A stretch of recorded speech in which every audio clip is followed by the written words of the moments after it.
a show. It's a podcast show. Welcome to the Julie Cross Podcast Show. Empowering, energising and entertaining.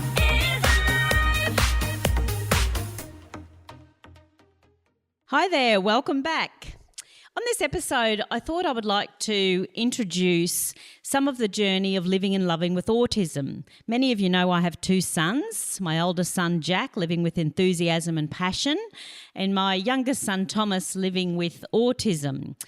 And so I wanted to start sharing with you the journey of the lessons that we have learned, the ups and downs, the laughs, the frustrations, and it's relevant to not just people affected by children with autism, but also I have noticed that in sharing these stories on social media that many of you have been inspired by learning about autism and how it presents itself, and also getting the lessons that Thomas teaches us. And he teaches us many lessons, that is for sure. So the way I'd like to introduce this series to you is through reading from a book that I have written the foreword in. The book is called Parenting a Child on the Spectrum. It is available on my website. And it is a compilation of many family stories of their journey of living with autism because, of course, it's different for all of us and we all have different experiences on this journey. So this is the foreword that I wrote in that book, which is available on my website. And we'll just give you a little introduction on the journey so far. So the journey so far of living and loving with autism. This young man of ours, our quirky, delightful, challenging, demanding, gorgeous Thomas is now 15. And so I take some time to reflect on our journey.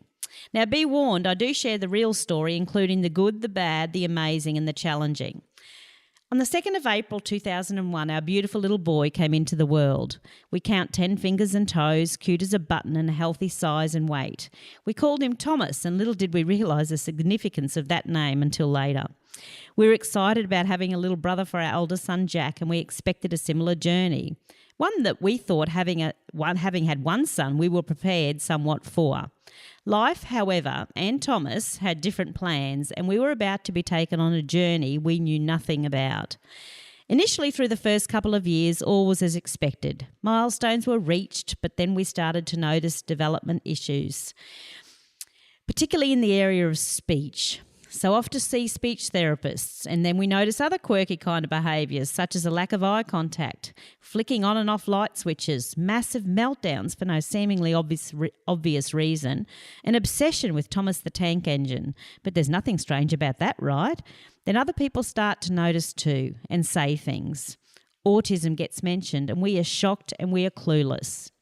Autism? What even is that? And so you start Googling like crazy, looking at the list of behaviours and signs that could indicate that your dear perfect little boy could have this autism thing. You have that terrible heavy feeling in your heart and your tummy and desperately looking for all the signs that he is a normal little boy. And then you hear yourself saying, surely lots of children do these things. I've seen other children do them. He may just talk later than everybody else. We're all different. Einstein didn't talk till he was 4. But the nagging feeling doesn't go away and you keep Googling and order every book and every cure, hoping that you can fix whatever is going on or change course so it's not true and you can stay on the journey that you intended to be on, the so-called normal journey. We resist getting a diagnosis, thinking surely he's too young for a label, and I don't want to know. From everything I've seen and read on Google, it doesn't look like a whole lot of fun. I can't do this. Delayed speech is still a big issue. And then he goes to preschool and then the teachers say those dreaded words, Julie, you need to have Thomas assessed. And of course, an assessment looks at everything they can't do and not what they can, and the assessment comes back that Thomas falls into the category of autism spectrum disorder. But what does that even mean? What will it mean for him at school? Will he learn to talk? Will he ever stop having these meltdowns? It's not like you leave the doctors with that bit of paper in your hand with the ASD box ticked going, oh, fantastic, we got picked. Our child's going to be the next Einstein. He's going to have some gift that we'll have to find.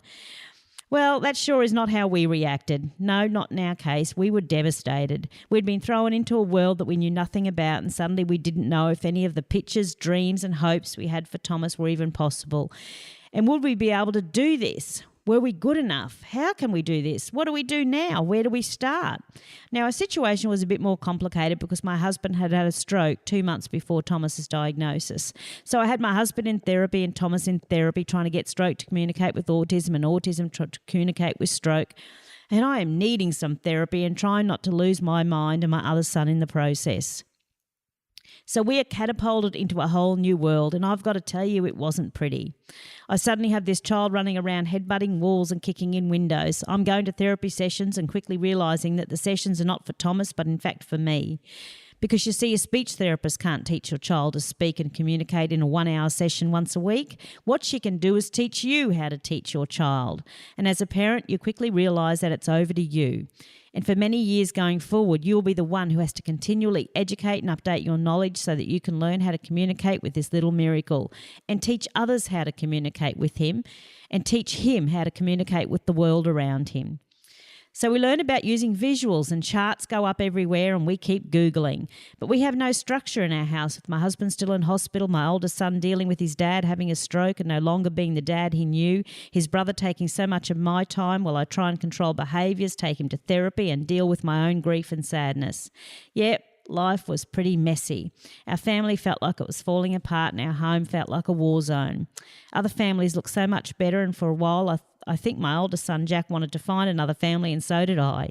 You quickly learn not to compare your family to anybody else's. This is our story, so we own it, and everybody has a story.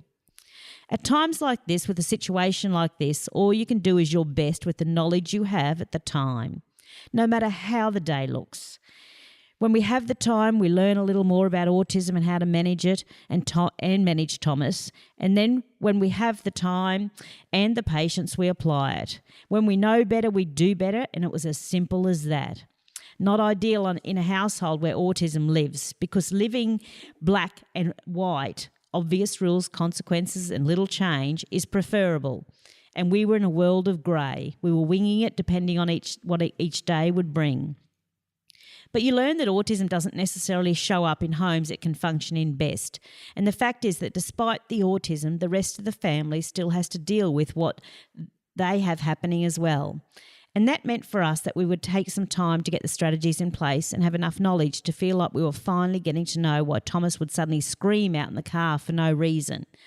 Oh, it was because we said and made that noise with our mouth, or why he had a meltdown when we took the box of cornflakes out from the cupboard. Oh, Kellogg's had changed the packaging. Damn you, Kellogg's.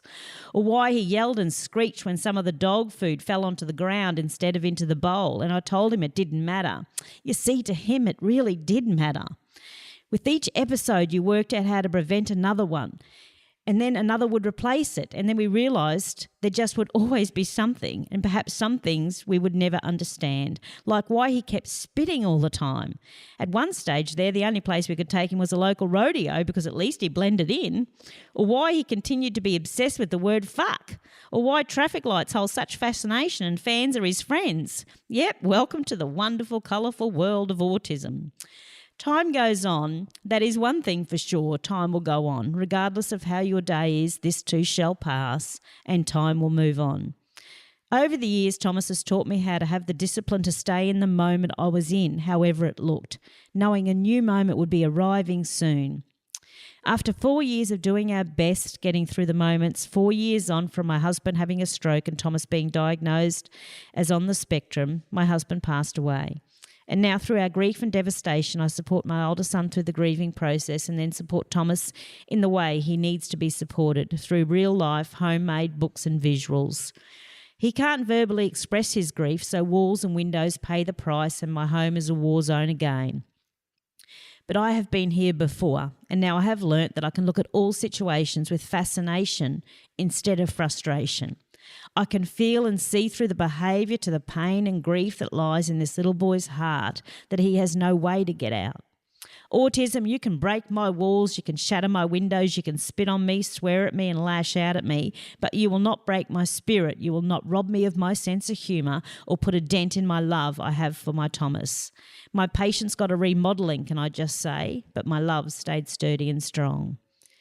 I know you may be thinking about now there is no silver lining, no rainbows after the rain, no light at the end of the tunnel.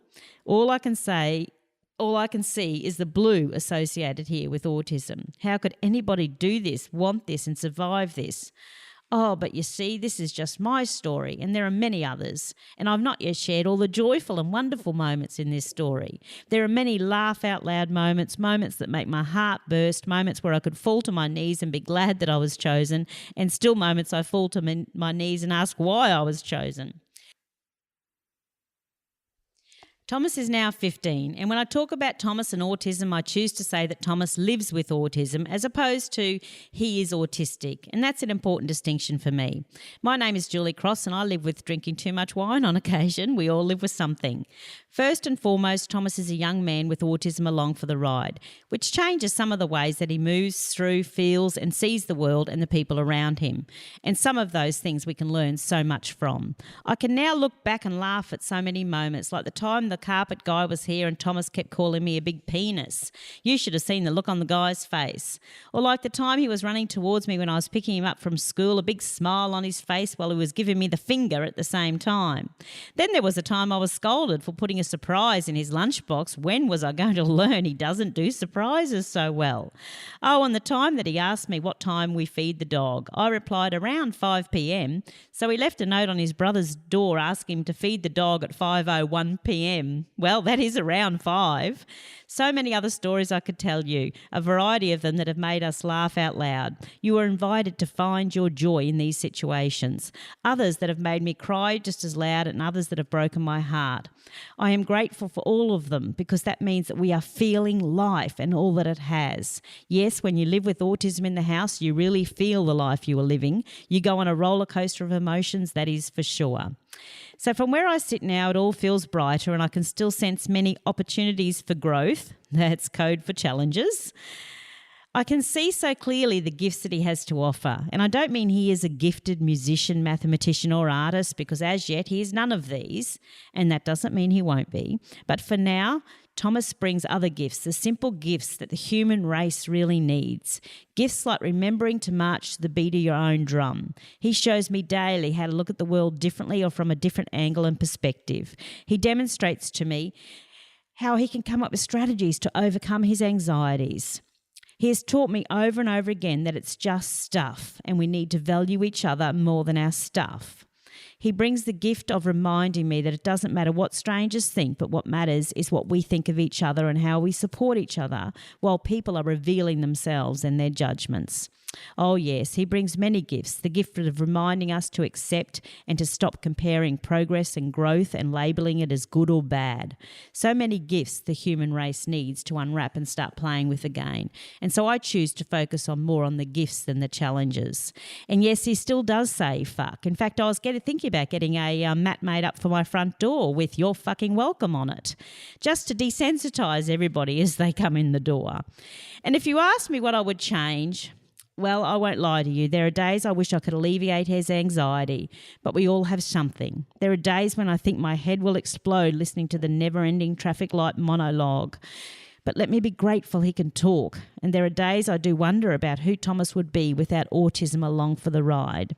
Yep, I have those moments. But at the end of the wondering of all of that, Thomas is my Thomas. He brings so much colour to my life other than blue, and I wouldn't change a thing. Welcome to our world of autism. We are sure glad you stopped by. If you'd like to attend one of my public shows or book me to speak at your next conference, please visit juliecross.com.au.